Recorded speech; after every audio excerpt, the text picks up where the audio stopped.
তৈরি হয়ে গেছে এবার আমাদের ছানার কালিয়া। এবার আমরা একটা পাত্রে তুলে ফেলছি।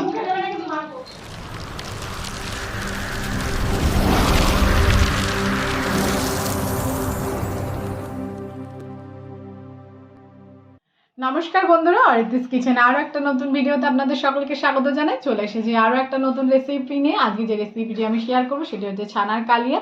আমি যে ছানাটা ইউজ করছি সেটি মিষ্টির দোকানের ছানা ভাজা। আপনারা চাইলে বাড়িতেও তৈরি করে নিতে পারেন। আর যদি আপনারা দেখতে চান যে আমি কিভাবে ছানা তৈরি করেছি, তাহলে আমার আগের ভিডিওতে কাঁচা আমের রসগোল্লাতে সেই রেসিপিটা দেওয়া আছে, আপনারা সেই ভিডিওটাও দেখতে পারেন। আর ভিডিওটা স্কিপ না করে পুরোটা দেখবেন। ভিডিও যদি ভালো লাগে অবশ্যই লাইক, কমেন্ট এবং প্রচুর শেয়ার করে দেবেন। আর নতুন বন্ধুরা অবশ্যই চ্যানেলটিকে সাবস্ক্রাইব করে দেবেন, পাশে থাকা বেল আইকনটি প্রেস করে অল নোটিফিকেশন অন করে দেবেন। তাহলে চলুন ভিডিওটা শুরু করা যাক। আমি গ্যাস জ্বালিয়ে আমি কড়াই বসিয়ে দিয়েছি। এটা আমি মশলাটা আমি গুঁড়ো করে নেব। গরম মশলা আমি এখানে নিয়েছি দারচিনি, 3টে এলাচ, 4-5টা সামরিচ, জয়িত্রী আর লবঙ্গ। আমি এটা এখন ভেজে নেব শুকনো গোলা, তারপর আমি এটাকে গুঁড়ো করে নেব।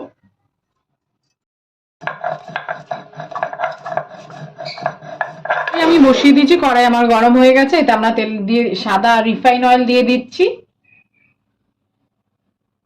আমার তেল গরম হয়ে গেছে। এবার আমার যে ছানাগুলো আমি আরেকটু হালকা করে ওপিট ওপিট করে ভেজে নেব।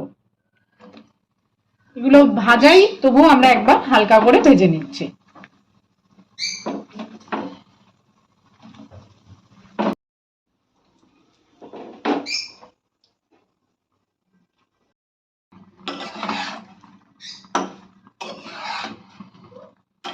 আমরা এবার ছানার কালিয়া করতে যে মশলা ব্যবহার করব, আমি নিয়েছি 4 থেকে 5টা কাঁচা লঙ্কা, নিয়েছি কিশমিশ, নিয়েছি পোস্ত, নিয়েছি চারমগজ, আর নিয়েছি 4-5টা কাজু বাদাম, আর নেব 1 টুকরো আমি আদা নিয়ে নিয়েছি।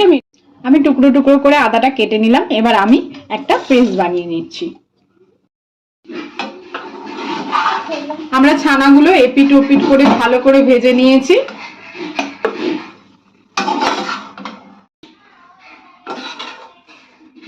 আমি এবার এই কড়াইতে আর একটু সামান্য তেল দিয়ে নিচ্ছি। এবার আমি তেলটা গরম হলে ফোড়ন দিয়ে দেবো। তেলটা আমাদের গরম হয়ে গেছে। আমরা এতে দিয়ে দিচ্ছি গোটা 2টো তেজপাতা, 2টো এলাচ। আমরা মুখটাকে একটু ফাটিয়ে দিচ্ছি।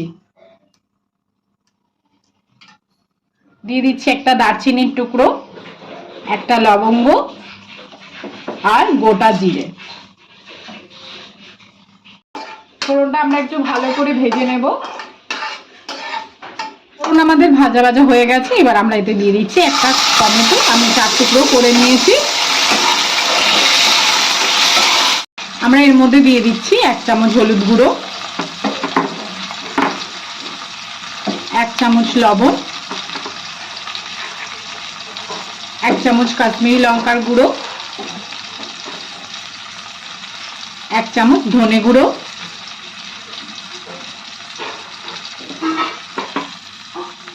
1/2 চামচ আমি জিরের গুঁড়ো দিচ্ছি, আর দিয়ে দিচ্ছি সামান্য জল। আমি ভালো করে মশলাটা কষিয়ে নেব।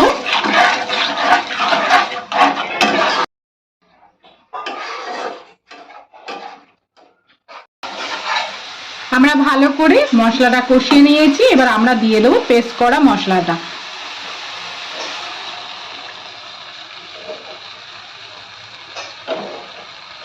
এবার 15 মিনিট ধরে আমরা মশলাটা ভালো করে কষিয়ে নেব।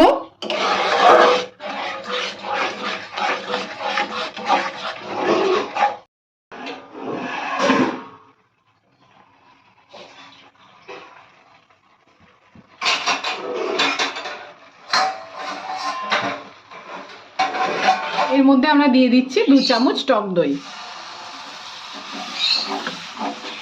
আমরা টক দইটা ভালো করে মশলার সাথে মিশিয়ে নেব। আমাদের মশলা কষানো হয়ে গেছে। এবার আমরা এতে দিয়ে দিচ্ছি জল।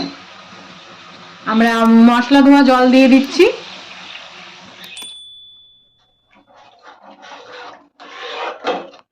আমরা এবার ঢাকনা দিয়ে ঢেকে দিলাম। এবার আমরা ভালো করে ঝোলটাকে ফুটিয়ে নেব। আমরা ঢাকনাটা তুলে ফেলছি। আমাদের ঝোল ভালো করে ফুটে গেছে। এবার আমরা এর মধ্যে দিয়ে দেবো ছানা ভাজাগুলো।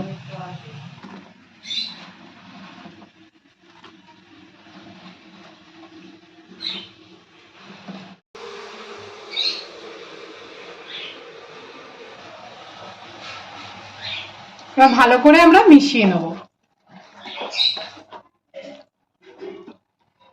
এতে আমরা সামান্য আরেকটু লবণ দিয়ে দিচ্ছি, আর দিয়ে দিচ্ছি 1 চামচ চিনি।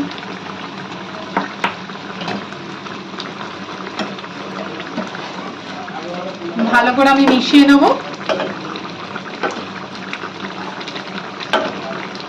এবার দিয়ে দেবো আমি এতে 1 চামচ ঘি,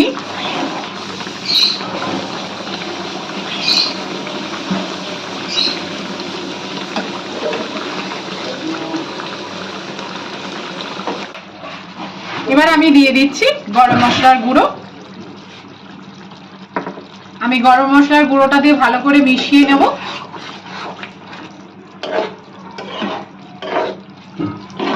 5 মিনিট ঢেকে এটা রান্না করে নেব। 5 মিনিট হয়ে গেছে। এবার আমরা ঢাকনাটা তুলে ফেলছি, আর আমরা গ্যাসটা বন্ধ করেও দিচ্ছি। এবার তৈরি হয়ে গেছে এবার আমাদের ছানার কালিয়া। এবার আমরা একটা পাত্রে তুলে ফেলছি।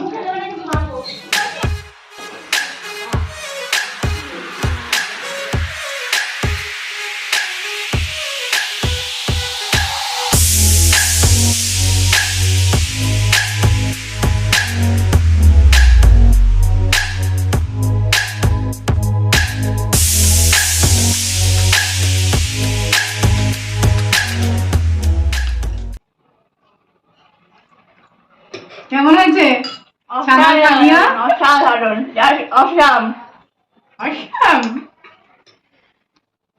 আর ছোট ননদিনী খাও, তুমি বলো কেমন হয়েছে।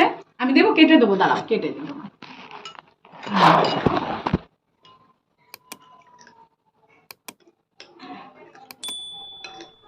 খাও, করো